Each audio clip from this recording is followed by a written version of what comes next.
Okay, hi guys. Here for Oasis number 7. This is an interesting hole, because it can be played so many different ways and with different clubs. If you're lucky enough to have a driver on with enough backspin, like a QB10 or a Thor's hammer, or a real, like an APOC 7, something with a lot of a backspin, then you're able. Oops, let me get my writer on here. So you're able to play from this pad, okay, and that's the easiest shot. And you'll notice whenever you're in a driver, okay, you got to look at where your min line is. It's usually going to be somewhere around here. Okay, that's usually around the min line between your wood and your driver. Okay, there's a rough bump, okay, that you can play from here. Okay, or you could also get more aggressive and try it from here. The X on the right is more consistent of a bounce towards the hole. So if you're feeling comfortable with your weight, I would, go after that one. Or if your opponent puts it real tight to the hole, you might want to try that one. Now that shot, really I only ever play that shot if I have a rock or I have a QB. Unless you're real comfortable with your spins and knowing what's gonna get you close on another, on another club. I only play that rough bump with those two clubs. And now there's also the sniper shot from back here. Now I've also seen people play from here. I never play from there because it seems weird that I don't know, I just can't get it close. So I'm not going to look at any of those shots. If someone has that shot dialed in, send it to me. Send me the video and your adjustments, and we'll add it to the list. But for now, we're mostly going to look at this shot. Okay, so that'll be a sniper shot that bounces off each pad, and and this shot, right, and of course, and this shot. So I'm not sure how many examples because I haven't looked of each, but we'll discard these. And let's get to some of the videos and see here. And then we'll go over the spins and stuff at the end. So let's see what this is playing here. Okay, so here I've got an APOC. What do I have? So APOC 6, you can play this shot. Okay, now you can't play it in a big tailwind, right? But with a side or a headwind with an APOC 6, you can play this shot. And now you always have to remember, see the ball guide, I'm going past the hole a little bit, because it will compress. So see, I'm a touch past. Now this is, I would say a dead side wind. Okay, and see how I'm right in the minimum when I'm pulling across here? Look at that. See, I'm pulling into the min. So you can see that I'm taking a little power off. I was in the top part of the ring there. Looked like I was probably a little rushed as well. I pulled too much. That was not where I didn't hit the aim zone. I can tell from that, from this video that was a shot quite a while ago, that I would play it differently now. Okay, so let's go to the next.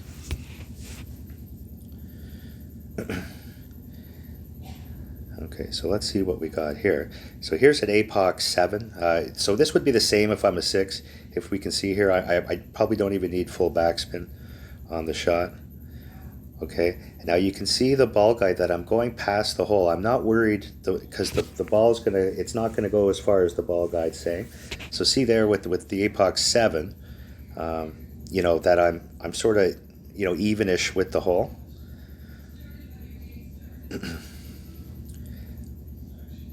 And you just have to remember that you're pulling towards the midline. So you started off in min, which would be 4-2, and you're pulling towards mid. So with this headwind, I probably played this like a mid, like a 5-1. We could go back and look. Landing area looked pretty good, maybe a touch short of where I was aiming, and a good weight though. Okay, so next.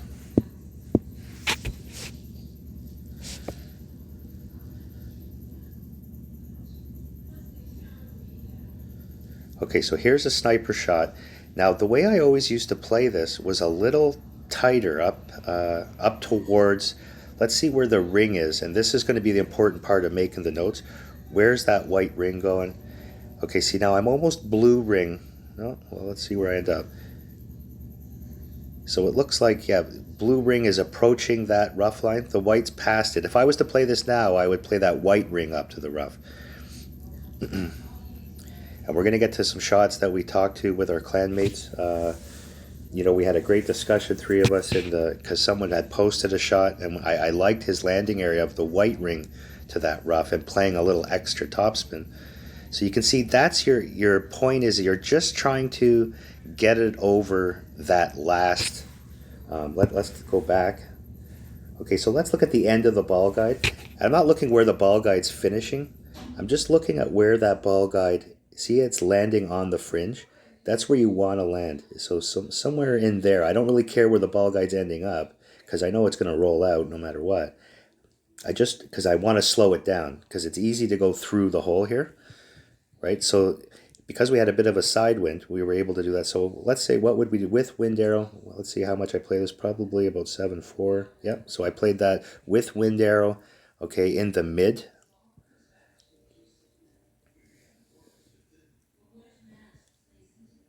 Yep, and it looks like it's perfect, like right where we were sort of aiming. And this hole always seems to kick to the left. So, you always want to aim a little right. Let's go to the next.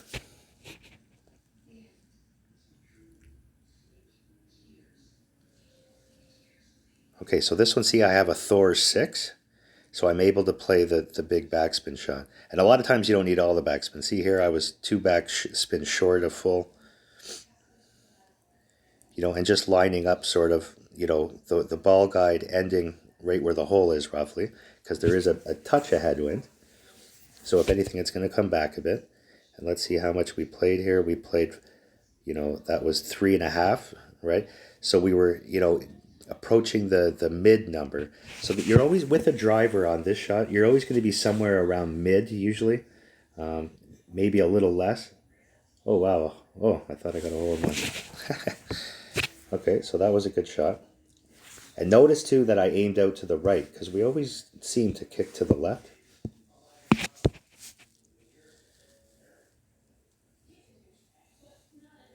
Okay, so here's one. See, now this is interesting where I have a cat.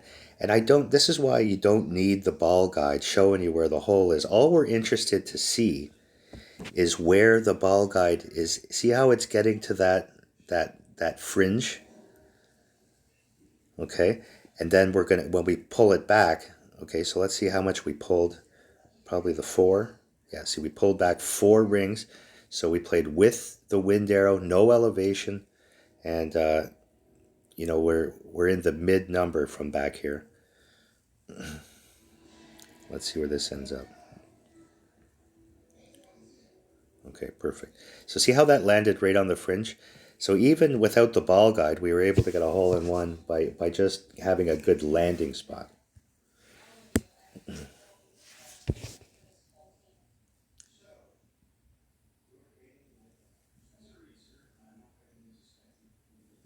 Okay, so we're in the 3/4, at the, 2 o'clock range. Let's see how much topspin we play here. Okay, so that was 1 and a touch roughly. So see, and we're lining it up so we land just on that fringe and then probably brought it back a bit.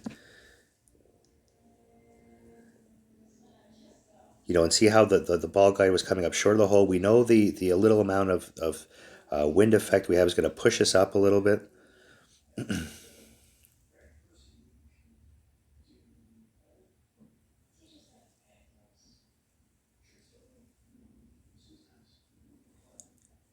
See, in that shot, see how it just landed in the fringe. That's perfect. I mean, that's exactly what you want. That shot's going to win almost every single time.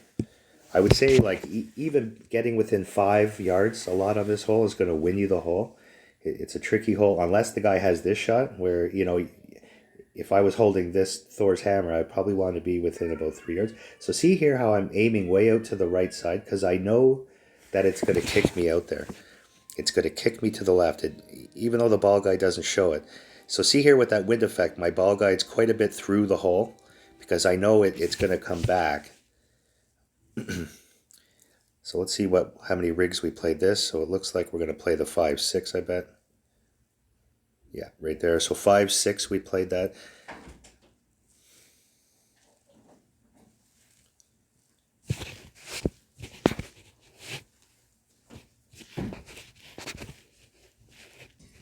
just one sec. I gotta take a quick break. Okay, sorry. Let's go to the next.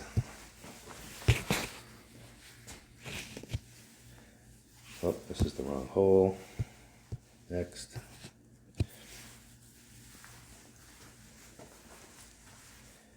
Okay, so let's look at this one here.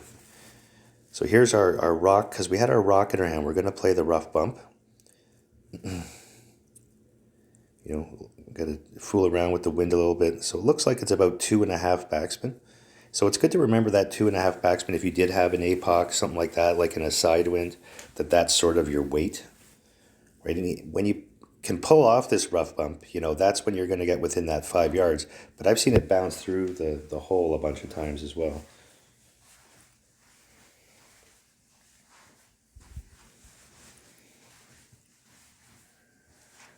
So we'll take a quick look at one of these. Maybe if we have another one. So that gets real close. That's a nice shot. Let's see if I can find... so here's Ty's shot here. So Ty, he's in our main clan. Him and I and Glory were going over this hole together. You know, and putting our brains together and trying to find the right landing spot. So let's look at his shot. And this is where he played a real nice shot here. And I really like the adjustment. So what he did is he pulled back, and you can see white ring to rough.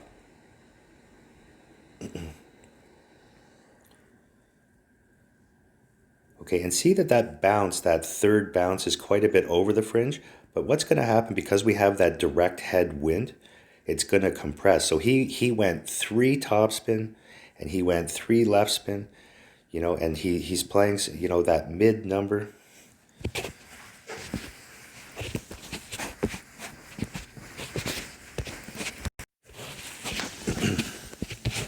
Sorry, I had to take a quick pause there.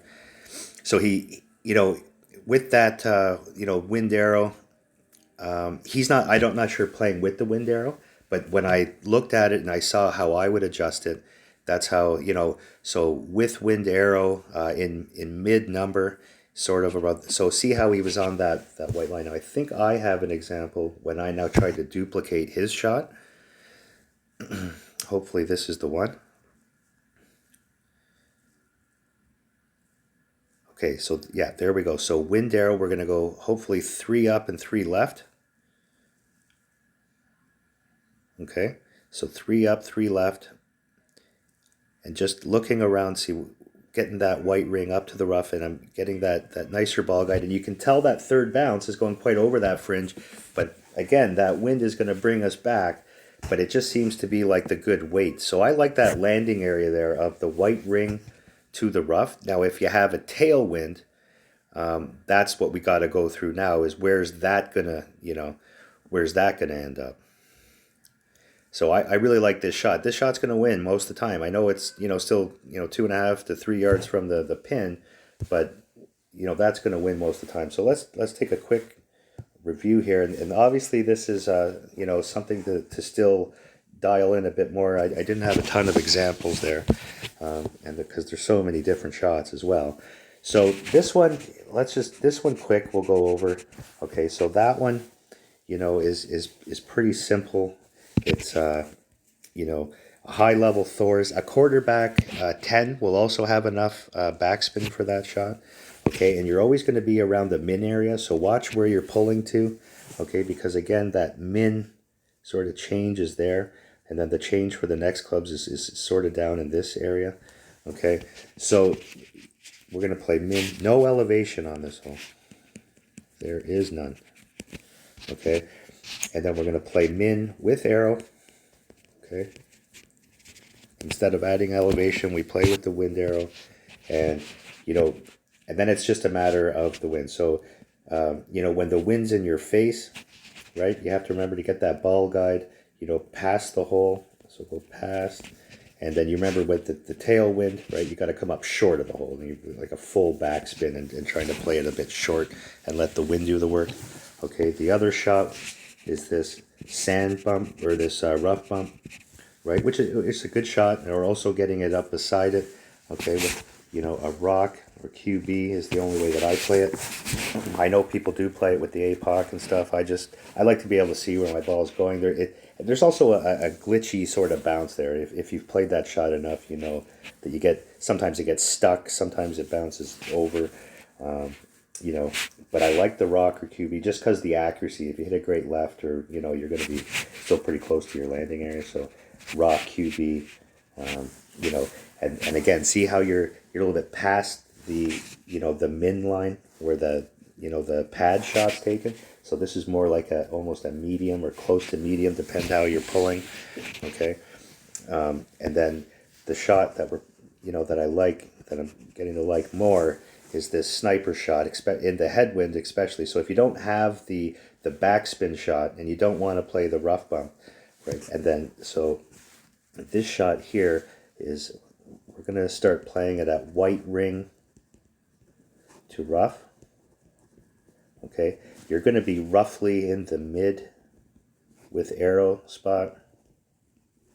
And, you know, just again, depending on where you're pulling it, are you pulling it more towards min, where you take some off, or are you pulling towards max, where you got to add a little bit? Okay, and then we looked at, you know, in this direction wind and in this direction wind was about 3 backspin, or sorry, 3 topspin and 3 left spin. Okay, that was our starting point. You know, and then just maybe fixing it after you make your adjustment. You might want to take a left off or something if the wind's pointed the wrong way. But that's a good starting point. And I would say in the tailwind, let's go over here.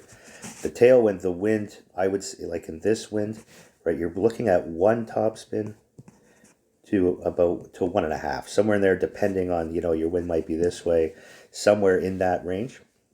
And I would say in a side wind, a direct side wind would be about 2 topspin. Now, that shot, though, I would say getting up a little closer, like I'm used to playing that clear line to the rough line, where this other one was white to rough. You're actually getting closer to the hole, I think, with the tailwind shot. But that's, you know, work in progress. But hopefully this is a good starting point for everyone. This is all concluding all the par 3s now for Tour 10. Hopefully it was, you know, able to help. Please, if you have shots, you know, let's shot share, get better together. You know, you can always send me a message with a video, Andrew Russell, on Facebook. And we'll see you on the next one.